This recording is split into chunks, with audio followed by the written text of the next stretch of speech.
Yes, why do people commit suicide? ఎందుకు చనిపోతున్నారు? ఎందుకు ఆత్మహత్యలు చేసుకుంటున్నారు? తమ యొక్క అందమైన జీవితాన్ని సగంలో ఎందుకు ముగింపు తీసుకుంటున్నారు? మిగిలిన శేష జీవితాన్ని అర్ధరంతంగా వాటిని పూర్తిగా అనుభవించకుండా ఎందుకు లైఫ్లో వాళ్ళని తామే ఎండ్ చేసేసుకుంటున్నారు? చాలా రకాలుగా కారణాలు ఉంటాయి. వ్యక్తిగత కారణాలు కానీ, లేదా సామాజిక పరంగా కారణాలు కానీ, లేదా రిలేషన్షిప్లో కానీ, ఇలాంటి కారణాల వలన చాలామందికి తమ యొక్క జీవితాన్ని సగంలో ఆపేసుకుంటూ అందరినీ బాధను మిగిల్చేసి వెళ్ళిపోతూ ఉన్న వ్యక్తులు చాలామంది మనం నిత్యం మన జీవితంలో వింటున్నాం, చూస్తున్నాం.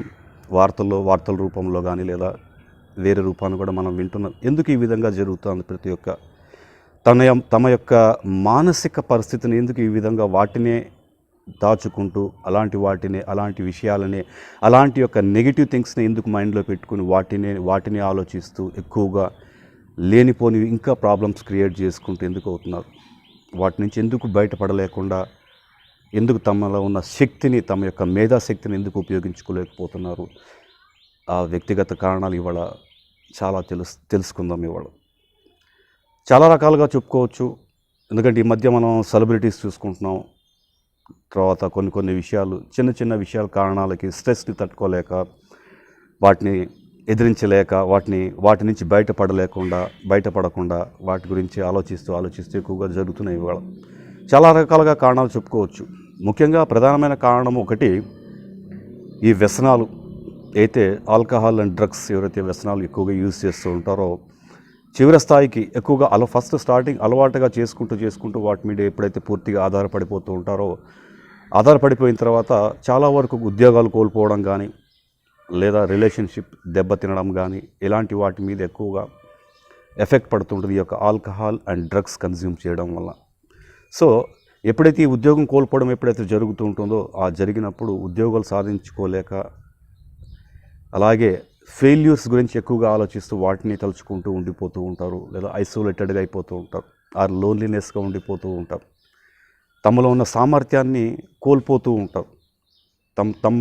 తమ మీద తమకే ఒక నమ్మకాన్ని కూడా తగ్గించేసుకుంటూ ఉంటారు. సో ఇలాంటి వలన కూడా చాలా వ్యక్తులుగా తమ యొక్క ఇంకా ముందు సాధించలేమో, జీవితంలో నేను సక్సెస్ అవ్వలేను, ఇంతటితో ఈ ఫెయిల్యూర్స్ నాకు ఇంతవరకు ఆగిపోతాను అనే కాన్సెప్ట్తో కూడా చాలామంది కూడా ఇలాంటి విషయాలతో తామే సూసైడ్ టెండెన్సీకి వెళ్ళిపోతూ ఉంటారు.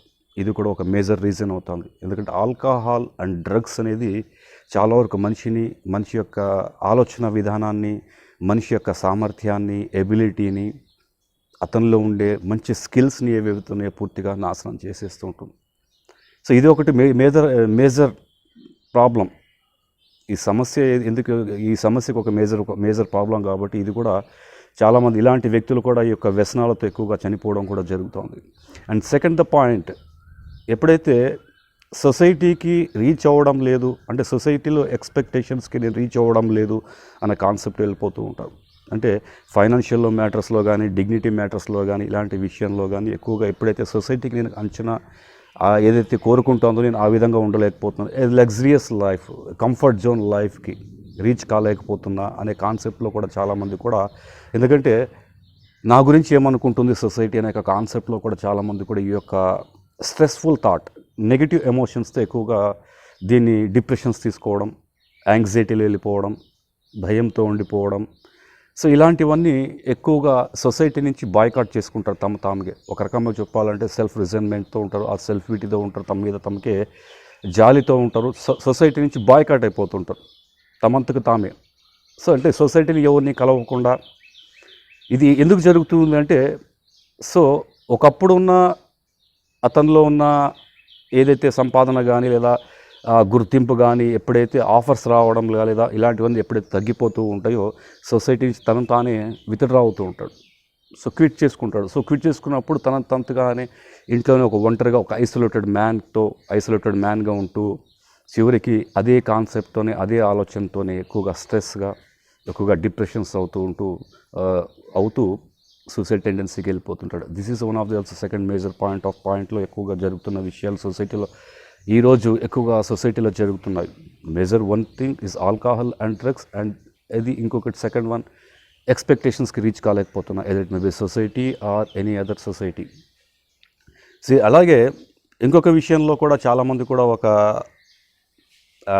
లవ్ ఫెయిల్యూర్ కాన్సెప్ట్లో కూడా ఎక్కువ మంది సూసైడ్ టెండెన్సీలో వెళ్ళిపోతూ ఉంటారు. అంటే ప్రేమించిన అమ్మాయి నన్ను వదిలేసి వెళ్ళిపోయింది. ఇది తరచుగా జరిగే వ్యక్తులు జరిగే యొక్క యూత్లో కానీ, తర్వాత ఇలాంటి యొక్క ఇవాళ నిన్న కాక మొన్న జరిగిన సంఘటన చాలా కూడా సెలబ్రిటీస్లో యూత్లు ఎక్కువగా.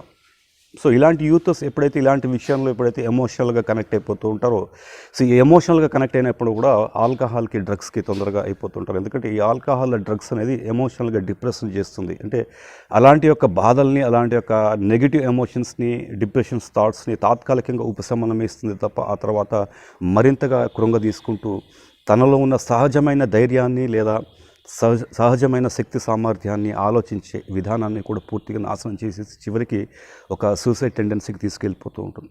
లవ్ ఫెయిల్యూర్ కాన్సెప్ట్లో ఇలాంటి కాన్సెప్ట్ కూడా ఎక్కువగా చాలామంది వ్యక్తులు సూసైడ్ టెండెన్సీకి వెళ్ళిపోతూ ఉంటారు. ఈ చాలా వరకు సహజంగా ప్రతి సమస్యకి, జీవితంలో ఎదురయ్యే ప్రతి సమస్యకి కూడా చాలా వరకు సమస్యకి పరిష్కారం ఉంటుంది. ఏ సమస్య అయినా సరే, అవి అనుకోనివి జరిగినా లేదా అనుకున్నవి జరగకపోయినా వీటికన్నిటికీ చాలా వరకు సమస్యకి పరిష్కారం ఉంది. కానీ వాటిని అధిగమించడానికి తనలో శక్తి సామర్థ్యం కూడా ఉంది. కానీ వాటిని, తనలో ఉన్న శక్తి సామర్థ్యాన్ని పూర్తిగా అవగాహన పెంచుకోలేకపోతున్నాడు. అంటే అవేర్నెస్, తనలో ఉన్న క్వాలిటీస్ కానీ, డిస్క్వాలిటీస్ కానీ, వీటి గురించి ఎక్కువగా self innovation or self inventory or self awareness అంటాం వీటిని. ఎక్కువగా వీటిని ఆత్మ పరిశీలన, ఒక విధంగా చెప్పాలంటే ఆత్మ పరిశీలన. వీటి మీద ఎక్కువగా కాన్సన్ట్రేషన్ చేయలేడు. ఎందుకంటే సమస్యకి మూల కారణం తన వలనే, సమస్యకి మూల కారణం తనలో ఉన్నాయి కాబట్టి ముందుగా వాటి మీద సెల్ఫ్గా తన మీద పని చేసుకుంటూ పోవాలి.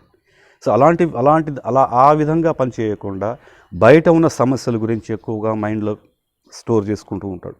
అంటే బయట ఉన్న ప్రధానమైన సమస్యలు తనకి ఏదైతే ఇబ్బంది కలిగిస్తుంటాయో అలాంటి విషయాల మీద ఎక్కువగా ఫోకస్ చేసుకుంటూ వాటి గురించి ఆలోచిస్తూ వాటినే తలుచుకుంటూ ఇక నేను సాధించలేనన్న కాన్సెప్ట్ ఎక్కువగా వెళ్ళిపోతూ ఉంటాం. ఎనీ జాబ్స్లో కానీ, లవ్ ఫెయిల్యూర్స్లో కానీ, లేదా ఎనీ పాయింట్ ఆఫ్ వ్యూలో. ఇలాంటి యొక్క నెగిటివ్ ఎమోషన్స్ని పూర్తిగా మైండ్లోనే పెట్టేసుకుంటూ పోతూ ఉంటాడు. పెట్టుకొని తనలో కూడా ఉన్న స్కిల్స్ని ఏ విధంగా వాటిని ఎదుర్కోవాలి, వాటి ద్వారా ఏ విధంగా నేను పాజిటివ్గా టర్న్ అవ్వాలి నా కాన్సెప్ట్ ఇప్పుడు ఆలోచించాడు. ఎమోషనల్గానే కంటిన్యూ అవుతూ ఉంటాడు. అలాంటి ఎమోషన్స్తోనే ఎక్కువగా చాలామంది ఉండిపోతూ ఈ యొక్క సూసైడ్ టెండెన్సీకి వెళ్ళిపోతూ ఉంటారు. ఎమోషన్స్ అనేవి ఏ విధంగా చాలా వరకు మంచివి ఉంటాయి, చెడువి ఉంటాయి. మనం ఏ విధంగా వాటిని మనం ఆలోచిస్తే లేదా ఏ విధంగా వాటిని నమ్మితే, what we believe we become and what we think we become. మనం ఏది ఆలోచిస్తామో అదే జరుగుతుంది. అలాగే మనం ఏదైతే నమ్ముతామో అదే జరిగి తీరుతుంది కూడా. నేను ఫెయిల్యూర్ అనుకుంటే ఫెయిల్యూర్ అని ఉండిపోతావు. నేను ఇంకా సాధించలేను అనుకుంటే అలాగే ఉండిపోతావు. నేను ఎందుకు సాధించలేను, ఎందుకు ఆ సమస్యలు నేను పరిష్కరించుకోలేను, నాలో కూడా ఉంది ఎబిలిటీ అనే ఒక కాన్సెప్ట్ ఎప్పుడైతే ఆలోచించడం మొదలు పెడుతుంటాడో, just like giving a positive command to mind. Negative emotions వచ్చినప్పుడు, తన ఆలోచనలు వచ్చినప్పుడు ఒక పాజిటివ్ కమాండ్ని దాన్నే పాజిటివ్గా తీసుకొని ఒక కమాండ్ని నా వల్ల కాదు అనుకోవడం కన్నా నా వల్ల అవుతుంది, నా చేతన అవుతుంది, ఆ సమస్యకి పరిష్కారం ఉంటుంది అనే కాన్సెప్ట్లో తన యొక్క మైండ్ కాన్సెప్ట్ని ఎప్పుడైనా తనను సెల్ఫ్గా మోటివేషన్ చేసుకునే ఆలోచన విధానాన్ని పెంపొందించుకోవాలి.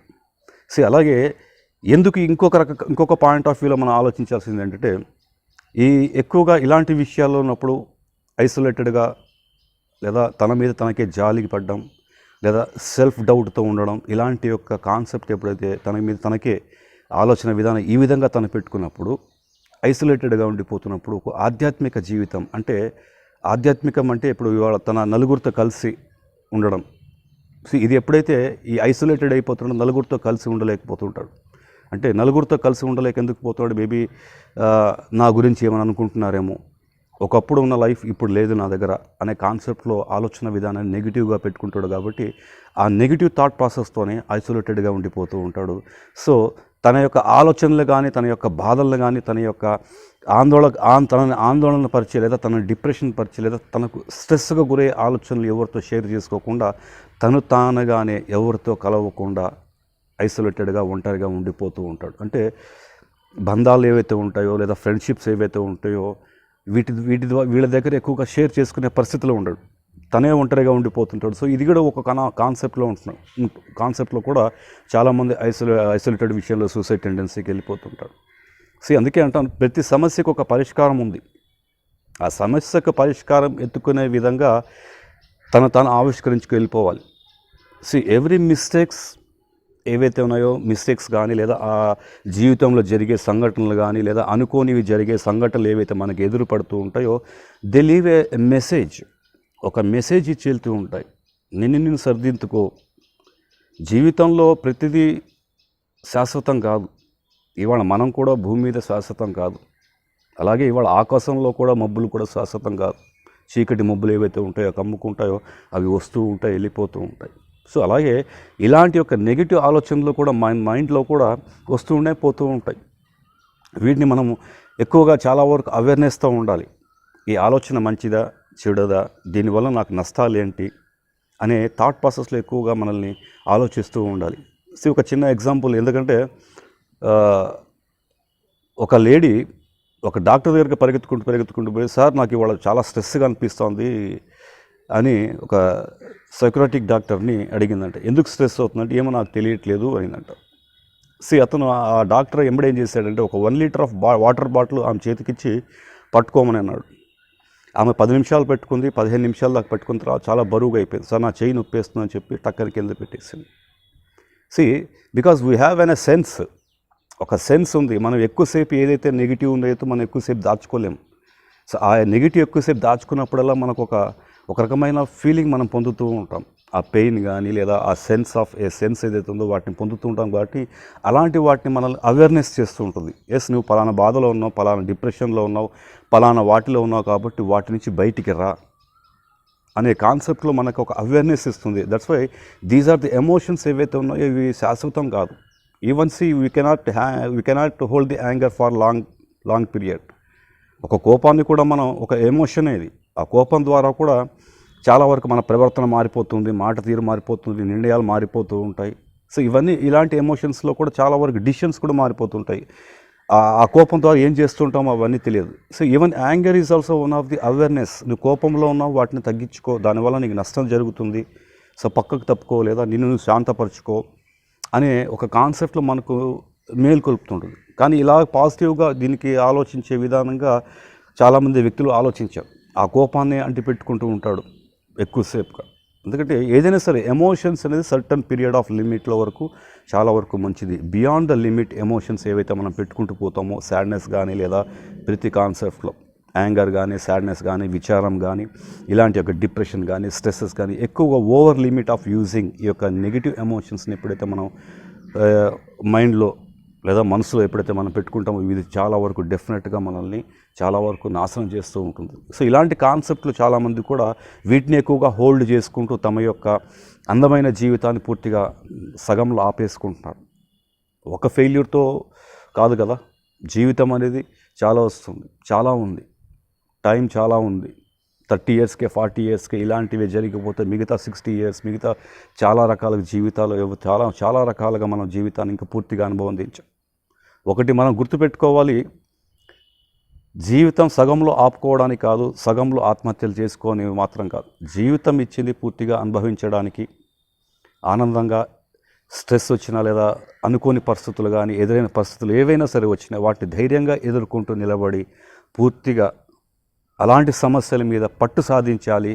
నిన్ను నువ్వు ఆవిష్కరించుకుంటూ ముందు జీవితంలో నడవాలి తప్ప అలాంటి సమస్యలతో తిరిగి వాటిని మైండ్లో పెట్టుకుంటూ కృంగిపోతూ మరింతగా బాధపడుతూ కూర్చుంటే మాత్రం చిరికి జరిగేది మనకే నష్టం.